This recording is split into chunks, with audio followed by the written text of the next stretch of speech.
بسم اللہ الرحمن الرحیم۔ شروع اللہ کے نام سے جو بڑا مہربان نہایت رحم والا ہے۔ السلام علیکم میرے بھائیوں اور میری بہنوں، امید کرتے ہیں کہ آپ تمام دوست احباب خیریت سے ہوں گے اور ذی الحج کے مہینے کی تمام برکتیں رحمتیں خوب سمیٹ رہے ہوں گے۔ آج کی ویڈیو میں آپ لوگوں کو فریضہ حج کا ثواب کیا ہے اس کے بارے میں بتانے لگا ہوں۔ حضور نبی کریم صلی اللہ تعالی علیہ وسلم نے ارشاد فرمایا، جس شخص کے پاس اتنا خرچ ہو اور سواری ہو کہ وہ بیت اللہ شریف کی طرف جا سکے اور پھر وہ حج نہ کرے، کوئی فرق نہیں اس بات میں کہ وہ یہودی ہو کر مرے یا نصرانی ہو کر مرے۔ اللہ اکبر۔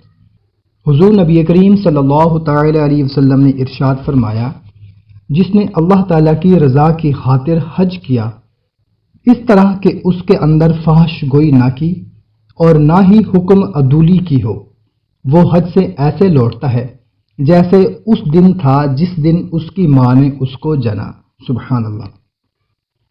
ایک دوسری جگہ حضور نبی کریم صلی اللہ تعالی علیہ وسلم نے ارشاد فرمایا، جب کسی حاجی سے ملاقات ہو تو اس کو سلام کرو اور اس سے مصافحہ کرو اور اس سے اپنے گھر میں داخل ہونے سے پہلے دعائے مغفرت کی درخواست کرو کہ وہ اپنے گناہوں سے پاک صاف ہو کر آیا ہے۔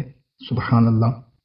حضور نبی کریم صلی اللہ تعالی علیہ وسلم نے ارشاد فرمایا، جو شخص حج یا عمرہ کرنے کے لیے نکلا، اس کے ہر قدم کے بدلے 10 لاکھ نیکیاں ملتی ہیں اور 10 لاکھ گناہ معاف ہوتے ہیں اور 10 لاکھ درجے بلند کر دیے جاتے ہیں، یہاں تک کہ اہل و عیال کی طرف لوٹ آئے۔ ایک دوسری جگہ حضور نبی کریم صلی اللہ تعالی علیہ وسلم نے فرمایا، اللہ کے راستے حج میں خرچ کرنے کا اجر 700 درجہ تک بڑھا دیا جاتا ہے، یعنی 1 روپے کا بدلہ 700 روپے ہے۔ سبحان اللہ۔ اور جگہ حضور نبی کریم صلی اللہ تعالی علیہ وسلم نے ارشاد فرمایا، مقبول حج کا بدلہ جنت کے سوا کچھ نہیں۔ پھر فرمایا، حج ہر کمزور کا جہاد ہے۔ حج کرنا جہاد ہے اور عمرہ کرنا نفل ہے۔ اللہ کے گھر کی زیارت کرنے والے اللہ کے ولی ہیں۔ ایک دوسری جگہ حضور نبی کریم صلی اللہ تعالی علیہ وسلم نے ارشاد فرمایا، اصل حج تو شادی سے پہلے کا حج ہے۔ پھر فرمایا، جو شخص حج کا ارادہ رکھتا ہے تو اس کو جلدی کرنی چاہیے۔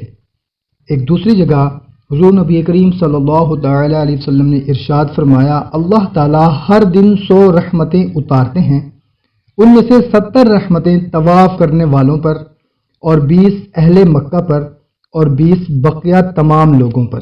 سبحان اللہ۔ حضور نبی کریم صلی اللہ تعالی علیہ وسلم نے ارشاد فرمایا، جس نے میری وفات کے بعد حج کیا اور میری قبر کی زیارت کی، وہ ایسے ہے گویا اس نے میری زندگی میں میری زیارت کی۔ سبحان اللہ۔ دعا کرتے ہیں کہ یا اللہ، جتنے بھی اس سال فریضہ حج ادا کر رہے ہیں ان کا حج قبول فرما اور یہ تمام سعادتیں ان کو نصیب فرما، اور دعا کرتے ہیں کہ یا اللہ ہمیں بھی حج کرنا نصیب فرما، آمین۔ دوستو، ویڈیو اچھی لگی ہو تو اپنے دوستوں کے ساتھ لازمی شیئر کریں۔ ہمیں دیں اجازت، ملتے ہیں ایک نئی ویڈیو میں۔ اپنا خیال رکھیے گا۔ اللہ حافظ۔